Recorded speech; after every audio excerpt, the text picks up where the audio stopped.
ছয়টি বলো আছে হরে শীঘ্র রে নাগলা করে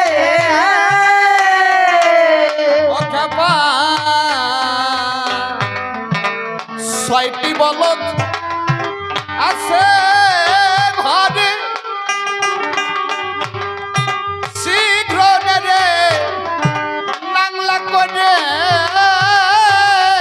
অত দেহ জমি থাকলে পড়ে অত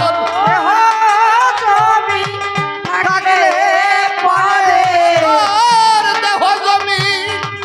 থাকলে পড়ে হবে রে কালকে উঠের বাসা শেষ কালে হবে